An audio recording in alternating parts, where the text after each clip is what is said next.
closed my trades, left me for dead. But then a light shone from Wall Street bets. Buy GME, brother, don't sell yet. Hold the line. Diamond hands. We ain't leaving. That's the plan. Citadel sweating, Kenny's losing his mind. He's shorting the truth, but the tendies are divine. Options expiring, gamma squeezing the room, and my stock's rising up like it's a financial boom. Lure, I put my faith in GME. Lure and AMC delivered me. Lure from debt and fear and margin calls. Lure to diamond hands and YOLO walls. Lure to the moon. We ride, we fly, we ain't immune from faith and stokes and rocket fuel. Lure, we bless this trade in the Reddit school. Lure 1 share, 2 share, 5 in my bag. Game, stop preaching like an American flag.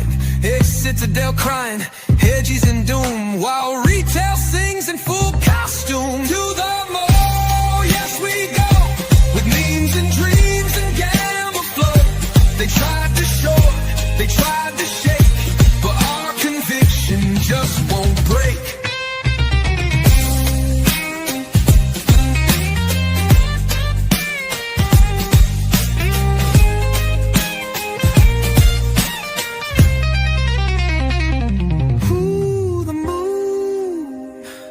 Oh yes we go, with memes and dreams and gamma flow.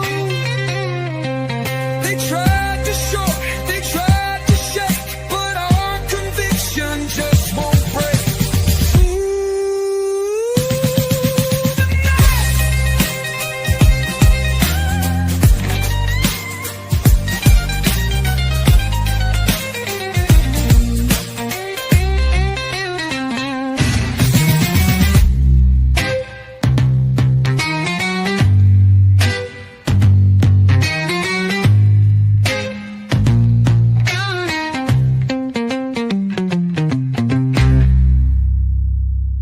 Good morning, Outliers. You ready to play some bingo? You ready to win some prizes? You know what I gotta do? I gotta go over to the giveaway tool. It is big money bingo time. That's right. I gotta go over to the bingo tool. What do you have to type in the chat in order to win bingo? What do we normally do? I can't remember. You tell me. What do we normally put in the chat if we're gonna win bingo? Oh yeah, that's right. Hashtag outlier. That's right. Hashtag outlier. You have to put hashtag outlier in the chat to win bingo. You cannot win bingo unless you type in hashtag outlier. Chris did get a haircut. I mean, I haven't showered yet today. That's a after gym activity, but yes, I did get a haircut for sure. I think I might be up to 43% of my hair. All right. So yes, you must absolutely 100% type hashtag outlier if you want to win bingo. You will not. It is impossible for you to win bingo unless you type hashtag outlier. And let's see what kind of cool stuff you could win, right? Let's do a couple free spins just to see what you might win. Let's see. You might win a outlier flag hat like yours truly is wearing. Let's see what else you might win.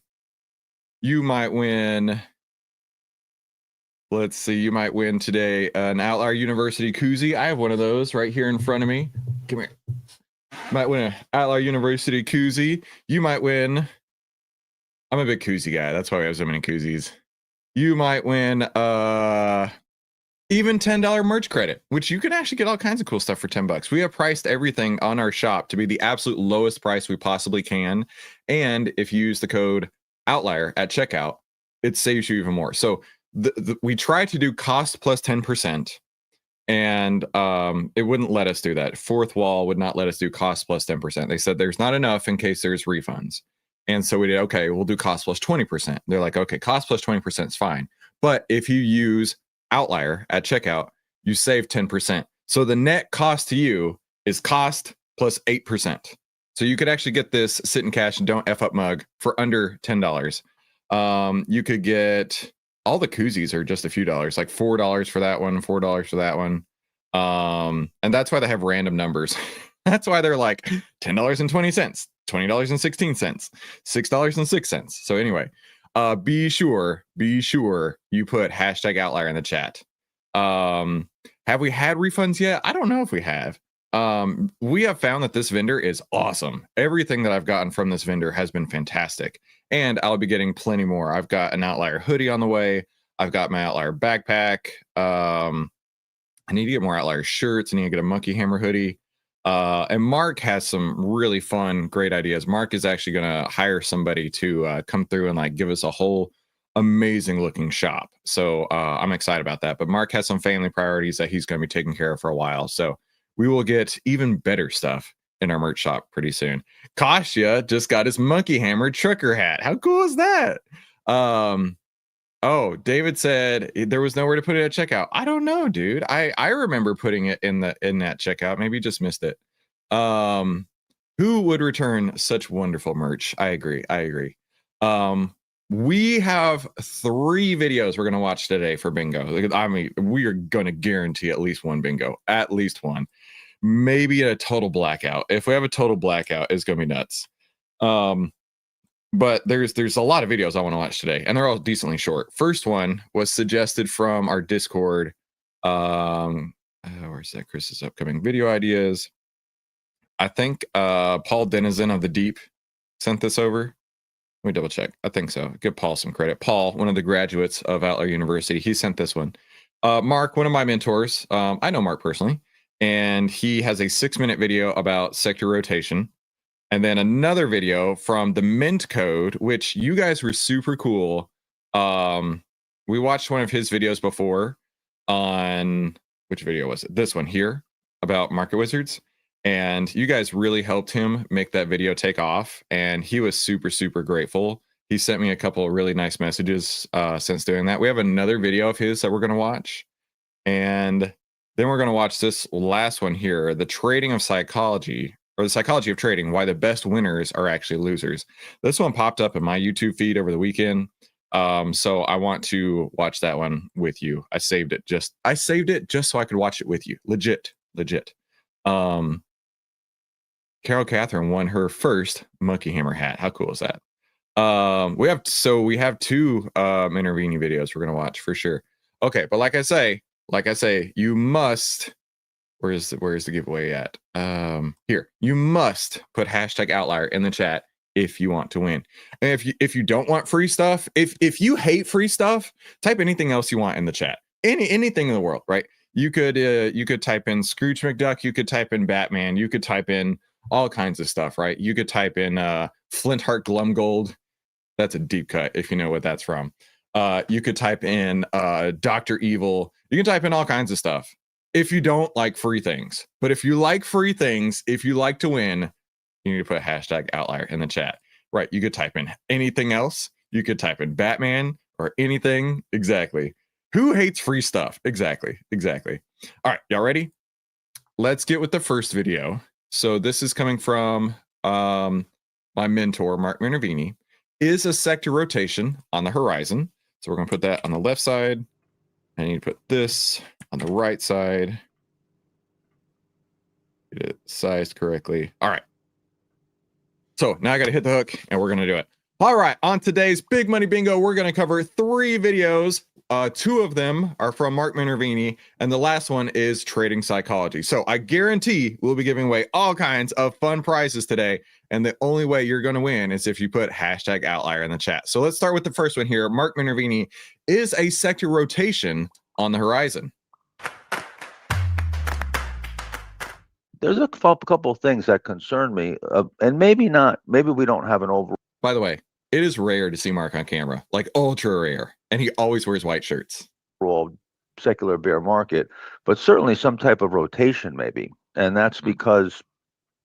And I talked about this, many times before. If you show that first slide that has the real GDP, the Goldilocks scenario. Back in the pre-Reagan era, late 1980s, you can see there's these wide swings in real GDP, and then all of a sudden it gets real tight, and for decades and decades and decades, you can see there's been a lot.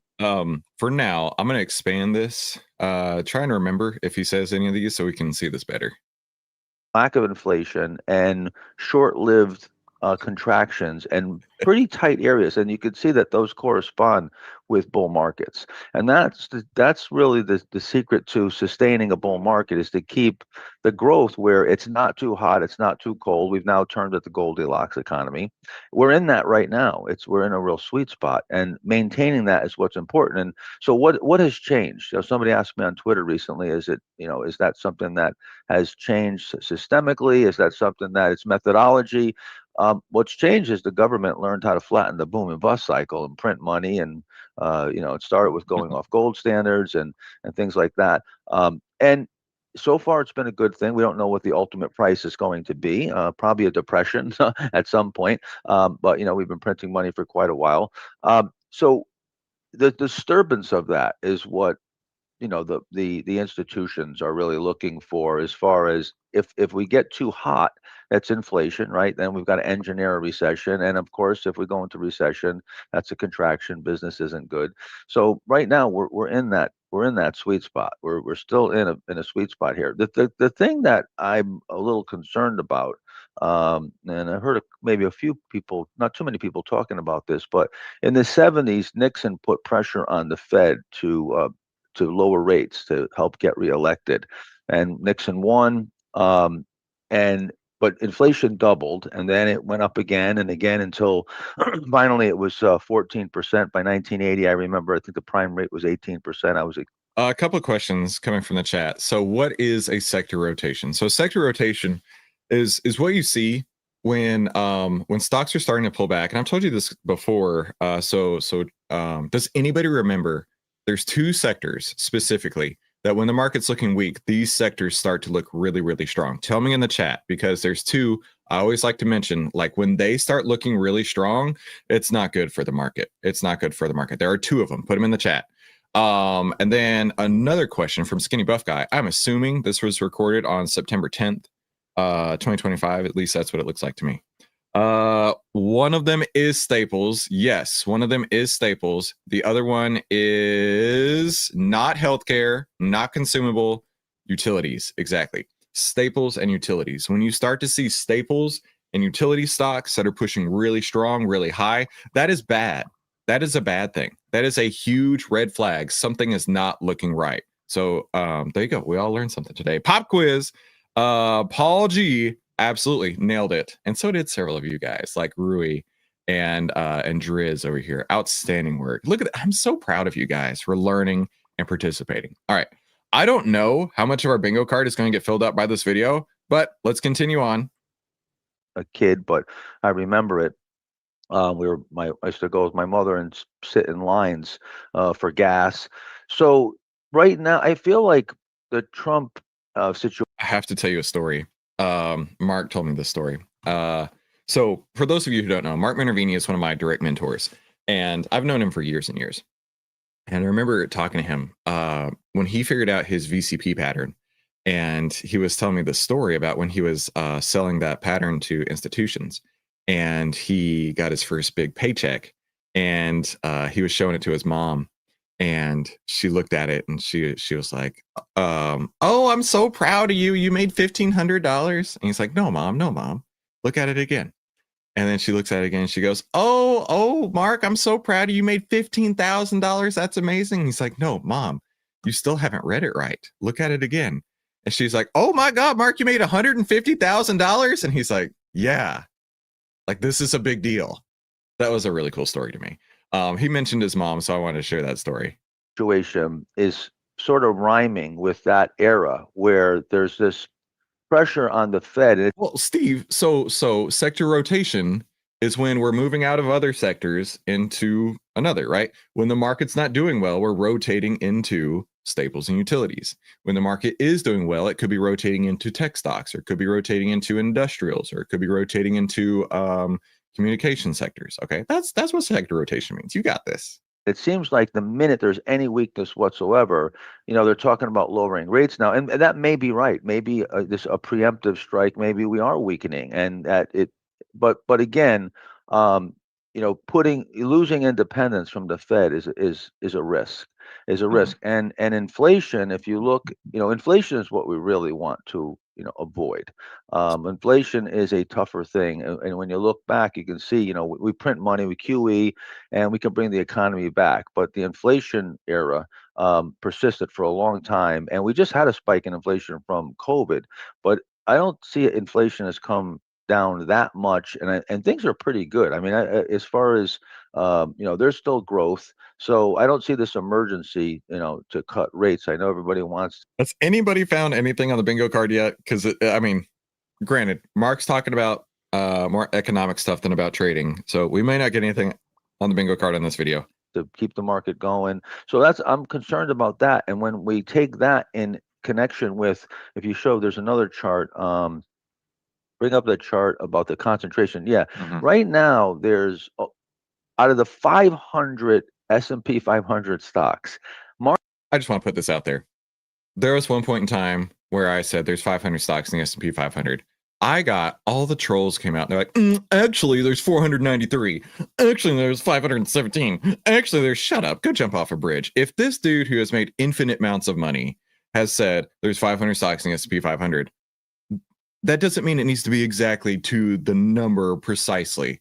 Let's not get ahead of ourselves, people. Okay, understand what is going on here instead of trying to dismantle all this stuff. You are getting not only free advice from a professional investor who's been doing this for 16 years, but you're also getting free advice from that professional investor who's been doing it for over 30 years. So you've got nearly 50 years of trading experience coming at you for free here on the OVTLYR channel. This is amazing. You have no idea how blessed this is. Market cap, 40% of the market cap is in 10 names.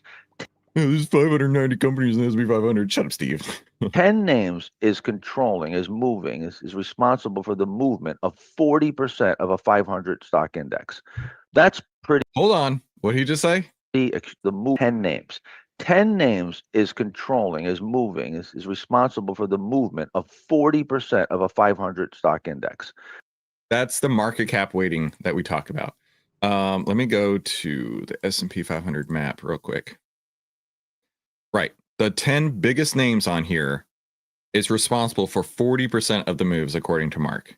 So what does that mean? Market cap weighted indexes give greater movements to stocks like Microsoft, Nvidia, Apple, Google, Meta, Amazon, Tesla, than to something like Raytheon, to Boeing, to Philip Morris, to see if I can Sherwin-Williams, Goldman Sachs, Morgan Stanley, IBM, Intuit, right? All of those are small potatoes compared to the 10 that are moving the market. So you really do need to be aware that the market cap weighted index is such a huge portion. That's what this is measuring right here. The top 10 market cap stocks in the S&P 500 as a percent of the total S&P 500 market cap. So he's saying 40% of the move is due to those 10 stocks. This is crazy. That's pretty extreme. All right, that is pretty extreme. And in the past, when this has happened, it didn't end very well. If you look at the percentage of stock ownership, we're up there. A Gallup poll just said we're up about 62%. Our calculation minus pension funds, I think you have that chart also, shows I think about 50%. So again, historically high ownership of stocks. Now this could persist for a while, and maybe it goes more. But again, long term, there's a lot of ownership and there's a lot of concentration. So what does that mean? Well, it could mean a complete bear market and washout and something secular, or because the small caps and the mid caps have drastically underperformed for so long that nobody believes it anymore. I mean, I don't think anybody believes that small caps are ever going to outperform the Amazons and the Netflix and the Palantirs. But at some point, there will be a major bull market in the small caps, and I think that's the next probably bull market in an area, in a big shift would be to smaller and mid cap stocks. So that's where I would be looking for emerging strength and a rotation, hopefully, as opposed to everything going down in a bear market. Shorter term, if you bring up the cycle work, September is market cycle. We got market cycle. By the way, Mark is where I learned about the market cycle from.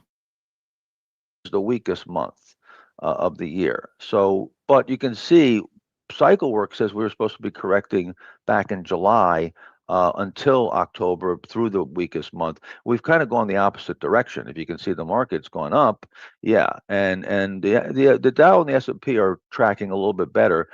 So maybe we get some pressure here, and then we get a strong end of the year rally. So now, with all that said, if stocks are breaking out of bases, I don't say Mark Minervini's bearish, calling for a big bear market. Not at all. I'm going to buy the breakouts and I'm going to stick with the stocks. If they're still working, then I'm in the market. I'm not going to go and make this big opinion and then ignore stocks that are breaking out of bases. So, and as long as we see that. So he's also saying follow your plan. It's exactly what he's saying right there. He's also saying trade what you see.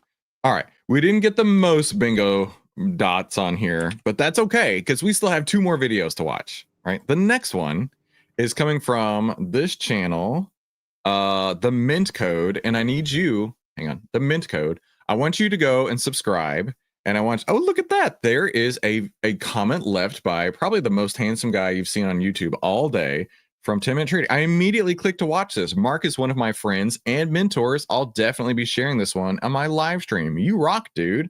Look at that. Keeping his promises. Who would have thought? Let's go watch this video here. Mark Minervini explains why compounding can destroy traders. Now, this is a tough concept here. Because in order to get these crazy, amazing gains, you want to start stacking your capital, right? Let's say you go from a $50,000 account to a $70,000 account. Now you can start trading position sizes at that $70,000 level. And then you go from 70 to 100. You need to be trading position sizes at that $100,000 level. Because now you can trade literally double the amount of size that you could at 50,000. But you have to be ready for that. You can't just jump right into it. In fact, I've had people ask me in the past when they want to move up in size. Maybe they got some inheritance, maybe they got whatever. I always tell them, like, layer it in. Go 10% a month. Get used to the size, because if you go from a $10,000 account, you get some inheritance or something, and you're up to a $100,000 account. Those losses, the first loss you take, and it's a $10,000 loss, you're gonna be like, deer in the headlights. But also the first $40,000 win you have, you're gonna be like, whoa, this is crazy. Yeah, it is a big deal to get used to trading at big size, but compounding can destroy traders. Now, thank you very much. Thank you very much. The real Bane, definitely not the monkey hammered donkey. He did say breakout for sure, 100%. But where is breakout on here? Where's breakout? There it is. There's breakout right there. Let's go. Trades, same system, but when the dust settles, one walks away with $220,000 in his account while the other is left with just $28,000. How can 2 people do the exact same thing and end up in completely opposite worlds? Here's the crazy part. This isn't just some made-up story. This exact scenario was explained by Mark Minervini in his book, and the outcome is nothing like what you'd expect. Let's break it down. So meet Larry and Stuart. Both start with $100,000. They make 24 trades together, literally side by side. 12 of those trades win big with plus 50% gains each. The other 12, painful, minus 40% losses. And just to make but these are giant losses, like really, really, really painful giant losses. I've experienced a few of those this year. I've also experienced some 50% plus winners this year, right? You don't want your winning trades and losing trades to be within 10% of each other. You want your winning trades to be like twice as big as your losing trades. Make it fair, the trades alternate. Win, loss, win, loss, win, loss, all the way through. So you'd expect them to finish in about the same place, right? No. Larry doubles his money. Stuart loses more than 70%. Same trades, 2 totally different outcomes. And now you're wondering, what the hell just happened? So here's the secret. Okay, hang on. We need to go back and so we can see our bingo card here. Larry never reinvested his profits. Every trade he bet the same fixed amount based on his starting account. Stuart, though, he reinvested every single time. He compounded his returns. That little difference is what changed everything. So let me show you how it plays out. Take $100,000. You win 50%, now you're at 150K. But the very next trade, you lose 40%. Okay. This is one of those really important things as far as where's my I have my slide deck here. I need to go to my losses slide real quick. That slide at this one. Okay, so this is what we're trying to say here. A 10% loss requires 11% gain to get back to break even. A 20% loss requires a 25% gain to get back to break even. A 50% loss, which we're close to that point here at 40, requires a 100% gain to get back to break even. So that's really what's happening here. 50, 40, 50, 40, 50, 40, 50, 60, 45, 54, 40, 48, right? It really is all about keeping those losers small. It's not necessarily saying that you can't compound. It's that you want to keep your losers so much smaller than your winners. Here's my my return so far this year. Now you can see I'm in a decent drawdown, and I'm okay with that. I'm still up 38% for the year. I think I'll be okay. But look at the size of my average win versus my average loss. My average win is about 50% bigger than my average loss.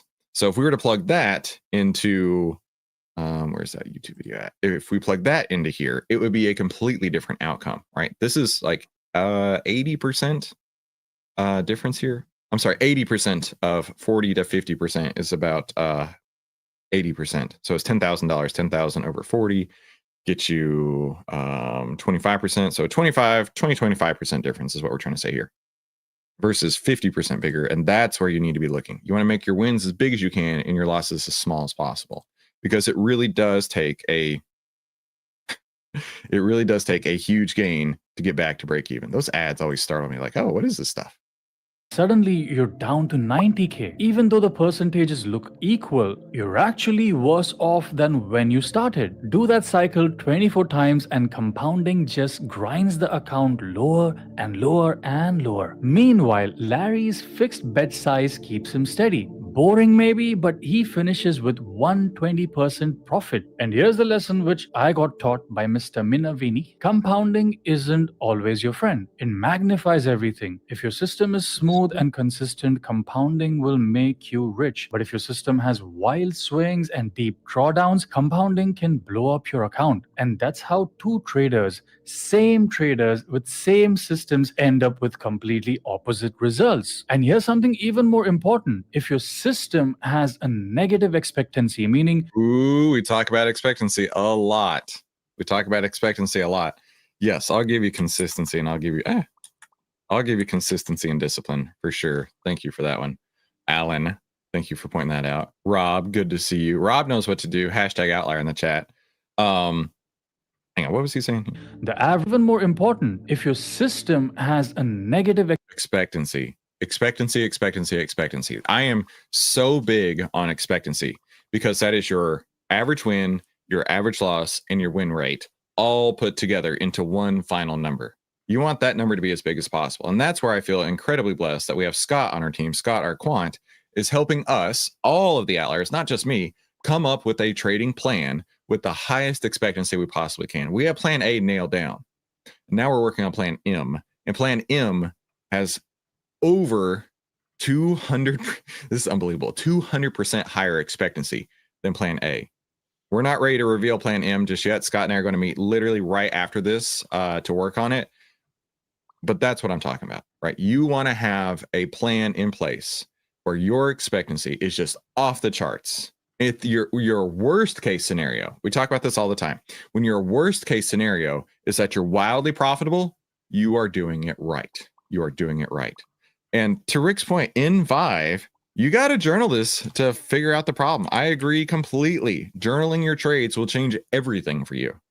expectancy, meaning the average outcome of your wins and losses is tilted against you, then it doesn't matter how you size your trades. Non-compounding, compounding, or even step compounding, which I'm going to talk about in 1 second. Whichever type of compounding, they all eventually bleed out. The position sizing only decides how fast the bleeding happens. So the first step isn't just choosing the right compounding method, it's making sure your system actually has a positive edge. Now, you might be wondering, if compounding can be so dangerous, does that mean we should... You know what? I'll give you high probability setups. With that edge, you should have a high probability setup by having that edge. I'll give you that one. avoid it completely? Not exactly. There's a smarter middle ground, something I like to call step compounding. Now here's how it works. Instead of compounding after every single trade, you wait until you hit a certain milestone. For example, Larry, our non-compounding hero, ends up with $220,000. Now, instead of still trading as if he has 100K, he resets his base to 220K. From here, he can start compounding again, but on this new solid foundation. This way, you're not exposed to wild swings trade after trade, but you still get the power of growth once you've earned it. And here's the beautiful part. This isn't just about the money, it's about life. I learned this the hard way back when I was trying to do everything at once. I thought I could just compound every win. Start a company, keep coding, trade, create content, scale it all at once, instantly, all together. But one setback after another hit me harder than I expected. Eventually, I had to shut my company down. I even gave up coding, something I thought I'd always continue, but I've given it a big pause just so I could form my base in investing and YouTube first. And honestly, that was the smartest thing I could have done, because step compounding isn't just a trading strategy. It's actually like a life strategy. Hit a milestone, lock it in, then level up when you have enough resources and time and capital, or both. That's how you grow without risking everything you've already built. Whether it's business, fitness, or relationships, you don't have to... All right, fine. Everybody's talking about G5. I'll give you G5. My goodness, sounds like he's trying to reduce risk. All right, fine. We're not getting a lot of bingos today, and that's why we have 3 videos instead of just 1. Scale every... Hey, David says, I'm a noob to all this, and your show helps. Thanks, #OutLier. David, I want everybody in the chat to say, David, welcome, my friend. I am glad you are here. Everybody pay respects and say hi to David. Little win right away. Build in steps. Protect your foundation. Because in life, just like in trading, it's not about how fast you rise. It's about how much of that rise you actually get to keep. Man, we're striking out on bingos today. Don't worry. Chris has a plan. Let's go to the final one of the day. Trading psychology, why the best winners are actually losers. I think we'll get a lot on this one. Thing I've ever done in my life, said Joe, a long-term subscriber on this channel, who's from... I know I can't be the other one, but I can hear AI generated voices like that. And as soon as I do, I am instantly tune out. It doesn't matter what you have to say. If you can't take the time to record with your own voice and a microphone, I don't want to listen to you. That just irritates me so bad. But hopefully this has decent content. Hopefully this does. Frustration I could feel leaping out on the screen I was reading his message on. Nothing else has been this exasperating. I've taken courses, spent hundreds of hours watching trading videos on YouTube, and followed people I only later learned were complete trading frauds. I've tried hundreds of which I don't want to put a number on it, but first off, I want to say thank you for being here on this channel. As you know, I am an actual trader. I've made 2,400 videos at this point. You only probably found me as of 2025 or later because I didn't know how to play the YouTube game. I am a trader to the core, and I've been doing it for 16 years. During that process, I've made tons of money and I've lost tons of money, but I've made incredible lessons. I've learned incredible lessons in the meantime that I like to share with you. So call me a fraud all you want, but that's fine. I'll live to trade another day, no matter what. Strategies and indicators looking for the holy grail, only to realize it doesn't exist. I've tried scalping, day trading, swing trading, all with little or no success. I'm not looking to become a millionaire overnight. I just want to succeed at trading so I don't need a full-time job to pay the bills, so I can have freedom of time. It might sound dramatic, but at 55 years old, It feels like I'm running out of time to make my dream a reality. Okay. This is, I have to run this faster. It's too slow. But I do want to talk about a slight lesson right here. This guy talking about, oh, I don't want to make $1 million overnight, but I'm 55, right? Running out of time. One of the things that I say, and I mean this from the bottom of my heart, you want to get rich quick. You absolutely want to get rich quick. Do I sound like a fake guru like they were talking about earlier? Absolutely. Absolutely, I sound like it. But think about it this way. To make $1 million over 20 years, you're making $50,000 a year. To make $1 million over 10 years, you're making $100,000 a year. It's the same $1 million, but your lifestyle is twice as great when you get 50,000 a year versus 100,000 a year, right? That's a big difference in lifestyle. Now condense that to 1 year. That is a giant leap forward in lifestyle that you can have. And we don't know how long God has given us to be on this earth. We don't know, right? In fact, I know somebody who passed away not too long ago at 39 years old. I am 39 years old. And I'm looking at this situation. I'm like, good gravy. I cannot believe that this person passed away at such a young age. And I fully believe you want to get rich as fast as possible so you can enjoy it. Your children can enjoy it. Your parents can enjoy it. Everybody around you gets to, in fact, but that's how I feel. I feel like I'm a very generous person because I love to give to those who I love. And if you are Scrooge McDuck and you like to swim around your gold coins, you do you. I don't care. But you can swim around your gold coins, or you can spoil those people that you love that much faster, that much sooner, and that much more by trying to get rich as fast as possible versus, you know, making $1 million or $1 over a million years. Exactly.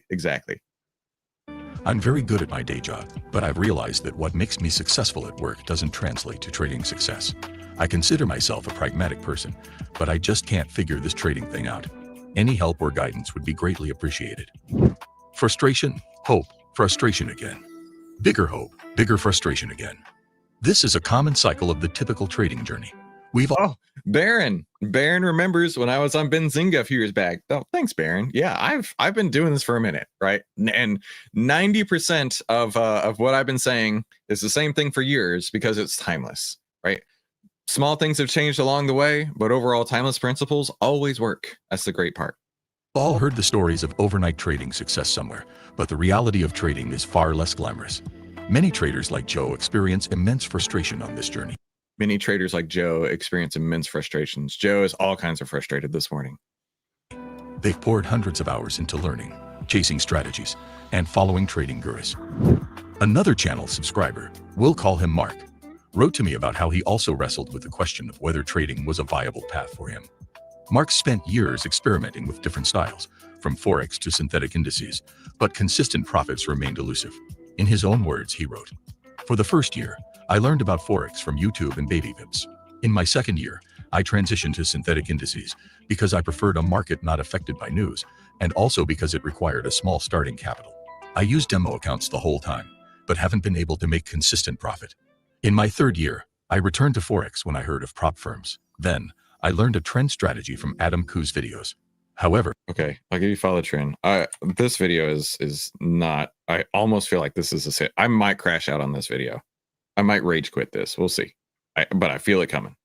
At the end of my third year, I decided to rewatch the learning videos. This rewatch helped me realize my mistake in applying the trend strategy. I had been trading the strategy wrongly the whole year. I didn't learn well enough before trying it on demo accounts. This led to me failing 2 prop accounts due to exceeding the maximum overall loss. Interestingly, I did have the discipline to stick to the bad strategy even during the losing periods. After realizing my mistake, I backtested the entire year of 2023 and made some modifications to the strategy. This backtest resulted in a 43% win rate and a 55% total return. Okay. I don't have backtesting on here, but I'll give you entry signals and exit signals because that's what you learn by backtesting.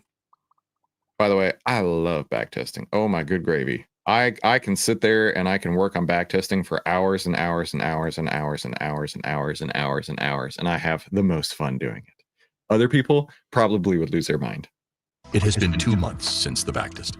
In the first month, December, I made 0.6%. In January, I made 0.3%. February is almost over, and I'm currently down about 4%, all on demo accounts. Now I'm considering trying a prop account again, but I'm unsure. Do I need more experience on demo? Do I need to further develop the strategy, or perhaps work on my trading psychology? From these traders' stories, a familiar theme emerges, and I'm sure it's one that resonates with many of us. During the early days of my trading journey, I also questioned if this path was truly right for me. But there's a silver lining. No matter the obstacle, the human spirit endures. We all have the capacity to persevere. As proof of this statement, we can see that Mark identified a flaw in his approach and backtested a modified strategy with promising results. Fine, I'll give you 05. Jeez. While Joe is actively seeking ways to improve his skill set. Their stories might not sound like it right now, but this is the spirit of a true trader. The path to trading success is rarely linear, and their stories are a reminder that setbacks and doubt are normal. In this video, I'll share 5 crucial trading psychology mindsets. Great. 4.5 minutes later, and you finally get to the point. Okay. You need to focus on to fast-track your trading journey from a losing trader to a winning trader. These are surprising trading psychological tricks that reveals why losses are actually a stepping stone to success. 1. Losers are the actual winners. David stormed out, slamming the brokerage door. Sarah, a seasoned trader, saw a familiar scene, her own past. Back then, losses felt like a vicious dog bite, leaving her defeated. But Sarah, unlike David, didn't quit. She treated losses as lessons. She studied, analyzed, and learned from mentors. It was humbling, but with each loss, she chipped away at her ignorance. Now, I agree with that. I wish it had started here. This is significantly better so far. I agree with this. In fact, that is something we here did at Outlier this year, right?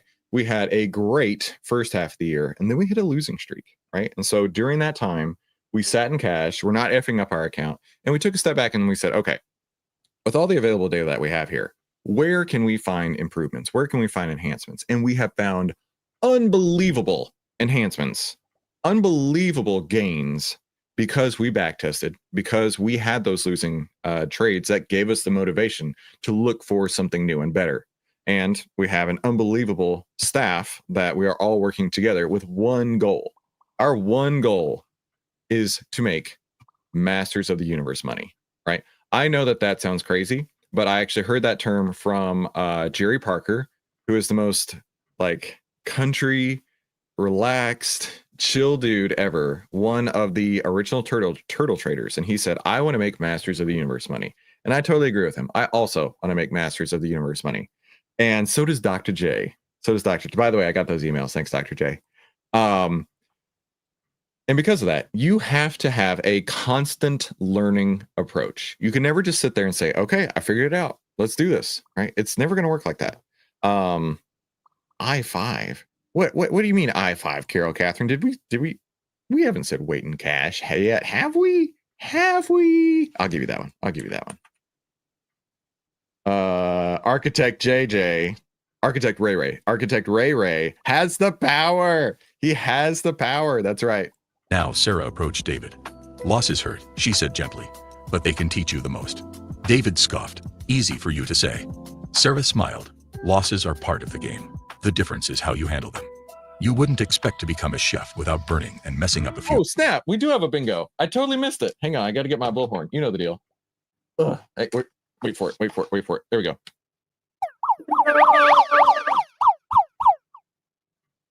We got a bingo on row 5. Bingo on row 5.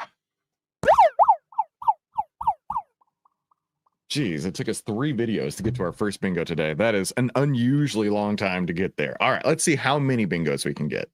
You guys played me. You played me. I didn't even see it coming. Meals. Right. David considered this. Maybe losses weren't the end, but a chance to learn. Learn from your mistakes, Sarah concluded. Adjust your approach. Come back stronger. That's how you turn losses into wins. Losing isn't the opposite of winning in trading. It's part of the process. So I agree. In fact, one of the things that I talk about as well is that when you're making your trading plan, you need to build in losers. I know that sounds. What do you mean you need to build in losers, Chris? You're never going to have a 100% win rate. If I could give you a 100% win rate, my name would be Jesus Christ and you would be perfect. My name is not Jesus Christ and none of us are perfect. Okay. Because of that, you must build into your trading strategy losers. You must. If you don't build in losers, you're not going to be a winner. Just going to happen that way. All right. Embrace the losses, learn from them, and adapt. That's the path to true trading victory. The next losing trade might be the start of your greatest learning experience. Number 2, we all got into trading for the wrong reasons. Let's be honest, most people in the world of trading loves to showcase fancy cars and dream vacations. It's no wonder we get caught up in the idea of overnight success and financial freedom. But here's the secret. Trading can be much more fulfilling when you have the right reasons. Forget the get-rich-quick schemes. They're just empty promises. The real rewards of trading lie in the challenge and the journey. Here's why. 1. It's a mental workout. Trading keeps your mind sharp as you learn, analyze, and strategize. It's a constant learning process that pushes you to grow. 2. It helps you take control of your finances. Trading empowers you to make your own investment decisions and shape your financial future. 3. The thrill of the climb.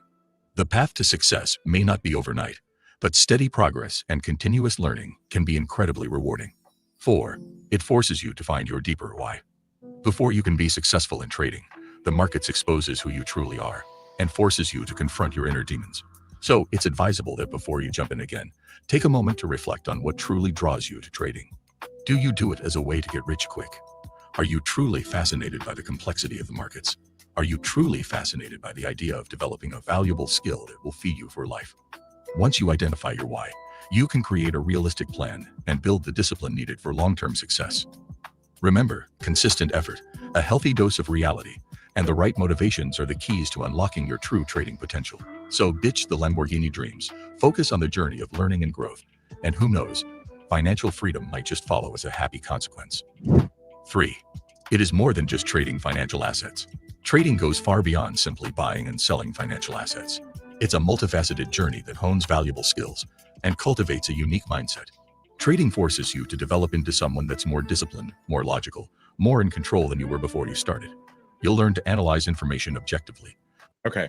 So you guys tell me in the chat, when you have seen me and I have a losing trade, what do I act like?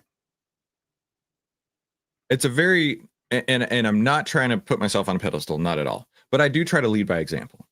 When you see that I've got a losing trade, and in fact, we could go on YouTube and we could watch the video. What do I look like, right? Do I look upset? Do I look frustrated? Do I look animated? Do I look like things are going wrong? Or do I look chill, cool as a cucumber, right? Cool as a cucumber, right? It's normal to lose. Like, look like you learned something. Yeah. The thing is that you must build in losers. Now, I've been saying this a lot more, and I'm going to continue to push this narrative. You need to treat your account as if you are a fund manager, right? Imagine you're Ray Dalio. Imagine you are Warren Buffett. Imagine you're whomever, and you are you're putting trades on, right? Do you really think Warren Buffett, Ray Dalio, Jim Simons, whomever, are going to be looking at their wins and losses, and do you think that they're going to be jumping up and down and screaming in excitement when they have a win, or do you think they're going to be hanging their head down low? They're going to be crying. They're going to be all butthurt because they had a loss? No, it's literally part of the game. You must understand that you will win trades, you will lose trades. How you act on both of those honestly shouldn't be any different. It should just be part of the game. Imagine that you play football, okay? And my 10-year-old son Elliot's playing football, and some plays they run and they make 5 yards.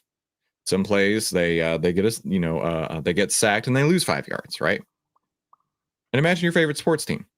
Do you think that every time that they get a couple yards, they jump up and down and freak out? And they're like, "Oh my God, we got some yards!"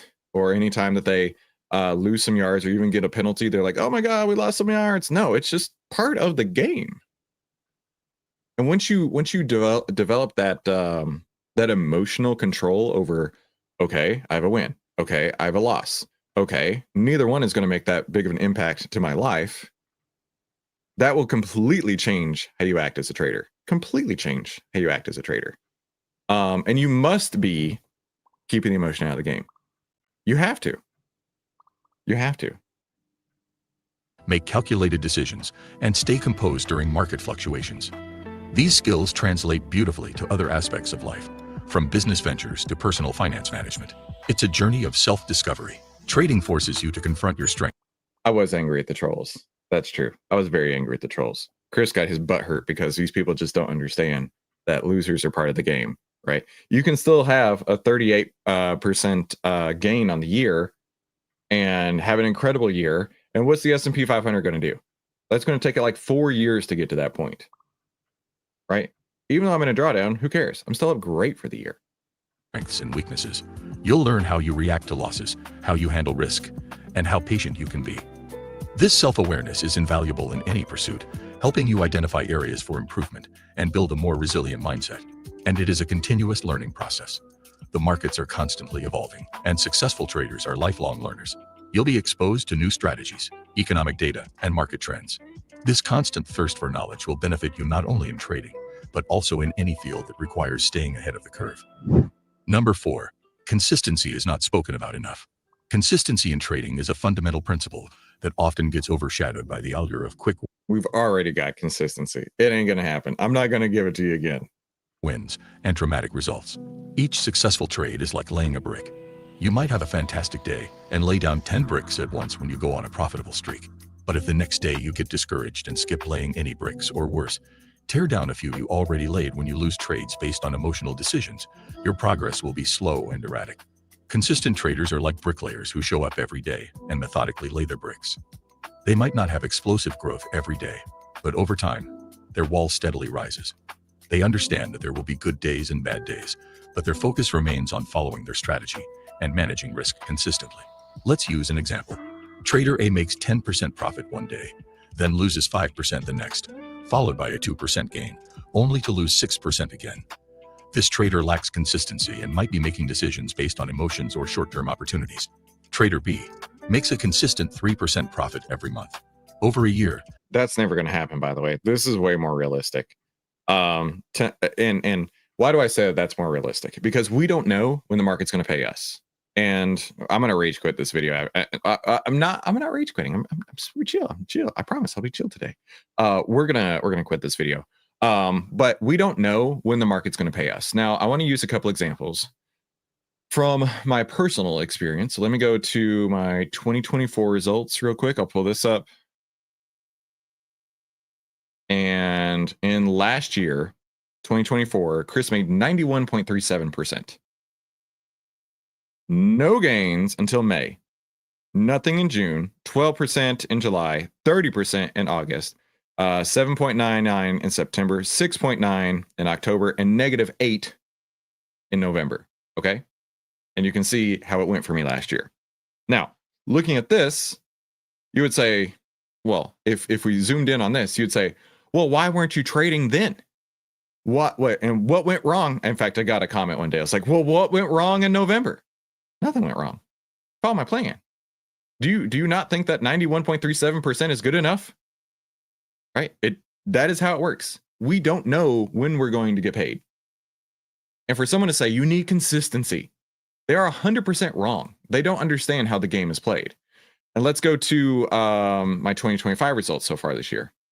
Now, I definitely have a drawdown, and I'm not happy about it, but it's part of the game. We'll let that load in for a moment. It needs Google Finance to update. But, I've had some good months, and I've had a couple bad months. And I took that those bad months were an opportunity to improve my trading plan. And now I have a trading plan that is literally 100, I don't mean this to be like it's 100% better. I mean, it's literally 100% better, more than 100% better. And that's just plan A. Plan M is another 200% better than plan A. So I may be in a drawdown, but that's fine. That is part of the game because we don't know when the market's going to pay us. And we cannot tell the market that we want to get paid, which is why I really poo-poo the idea of saying I want to be a day trader, because day trading puts a lot of pressure on you, right? Oh, I need to make, we'll use round numbers. I need to make $10,000 a month. Okay. A lot of people, that's a big number. And when they say, I want to make $10,000 a month, but they've only made $250 for the month, that then turns into a lot of pressure. I can't pay my bills unless I make $10,000 this month. And then it's like, well, okay, I've got some problems here. If I can't pay my bills, then I've got to trade even harder. And if you trade even harder, that means that you are more than likely going to be taking trades that you shouldn't be taking in the first place. And it, honest to goodness, can absolutely destroy you by putting that pressure, as in, I need to get paid every month. My personal opinion is make as much money as you possibly can. Figure out what you need to live on for a quarter at a time. Take that out of your account and live on that for the quarter. That way, you can compound as much as you can in those 90 days, pull out what you need for the quarter, do it again, do it again, do it again, do it again. Okay? That relieves the pressure of I need to make as much money right now as I possibly can. No. What you need to do is sit in cash and not F up your portfolio unless you have everything set up for you. What you need to do is put hashtag outlier in the chat so you can win. What you need to do is tell me, where did I miss some bingos? Where did I miss some bingos? Let's see. We need to make sure that we are not telling the market where we're going to get paid. Where are we going to make sure we don't tell the market where we're going to get paid? How about, you need to wait for confirmation. You need to wait for confirmation for sure. Absolutely not. And you need to make sure that you aren't predicting anything. In fact, Dr. J, I agree with you. You need to make sure that you don't forget or don't predict anything. Oh my goodness. Who would have predicted a new bingo on the board? We have a double bingo. Now we are on row 4 and row 5 for the bingos. All right. All right. So, I mean, the very last thing that I would tell you, right? If you want to be successful in the markets is, like, and what frustrates me is when I see people who have no idea what they're talking about telling you that every time the market pulls back is an opportunity to get in at a better price. Every time the market pulls back, that you've got to have the cash on the sidelines to buy the dip. Buy the dip. Oh, there we go. Exactly. By buying the dip. Oh, perfect. Yes, definitely don't buy the. Oh no, another bingo. We have 3 bingos on the board. 3 bingos on the board for 3 videos today. That's all I'm going to give you. I'm not going to give you any more. Bro, this has been kind of brutal. These videos did not turn out as great as I hoped that they would. But you know what's going to turn out great is when you put hashtag outlier in the chat, you have the chance to win big money bingo right now. And the first winner is, while that's running, let me prep my email to April. She will take care of you. It is King Arthur. Dude, congratulations, King Arthur. I am super stoked. King Arthur is our first winner of the day. Let me start my email over to April. April, bingo winners. All right, King Arthur is our first winner. Let's see what King Arthur's won. Let's see what King Arthur has won. Here we go. King Arthur has won a sit in cash and don't F up koozie. Very cool. Congratulations to you, King Arthur. Sit in cash and don't F up koozie. Outstanding work. And for all of our winners, be sure that you email in so April will know where to send this, support@outlier.com. Let's go and see who the next winner is going to be. Draw again. We got 3 winners to give out today. Don't forget, support@outlier.com to claim your prize. King Arthur says, yay, let's go. Wild Stimpy Norwood, hailing from the from southern Oklahoma, the Lake Texoma region. Wild Stimpy Norwood is our second winner of the day. Let's see what the Wild Stimpy Norwood won today. Let's see what Wild Stimpy Norwood won. Isn't this so much more fun than just giving away $10 Amazon gift cards? I love it. I love it. Wild Stimpy Norwood gets a Outlier Flag t-shirt. Congratulations to you, Wild Stimpy Norwood. All right, Outlier Flag t-shirt.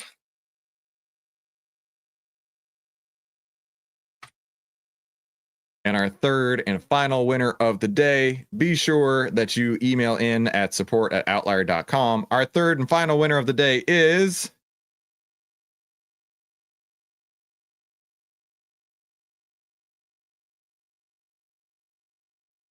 Moneybags Ashley. That took forever. Moneybags Ashley for the win. Congratulations to you, Moneybags Ashley. And let's see what Moneybags Ashley has won. Let's see. Let's see what Moneybags Ashley has won. $10 Outlier merch credit. And like I said earlier on in the video, we got all kinds of stuff for basically $10 or less, right? We're selling everything we can at the absolute lowest possible price. And be sure that you put in Outlier at checkout to get 10% off. So $10 merch credit for Moneybags Ashley. So congratulations to all of our winners today, King Arthur, Wild Stimpy Norwood, and Moneybags Ashley. It is an outstanding opportunity that I get to hang out with you every single day. I love doing this with you, and I hope that this is useful. Of course, these videos weren't the most captivating ones, and that's okay. We'll try and make some more exciting ones next time. So you guys have a fantastic day, and if you're ready to save time, make money, and start winning with less risk, click one of these 2 videos, and we will talk soon.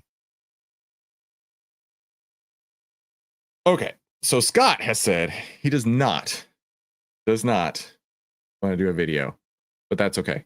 I'm going to send Scott a link, and Scott and I are going to meet right now. So plan A is set in stone. Plan M for money, baby. Plan M is coming up that we're working on right now. There were several questions, and I want to answer them real quick. Hang on. Roughneck, thank you. Been listening to you for over 3 years. That's amazing. Awesome, man. Thanks so much for listening for so long. Mr.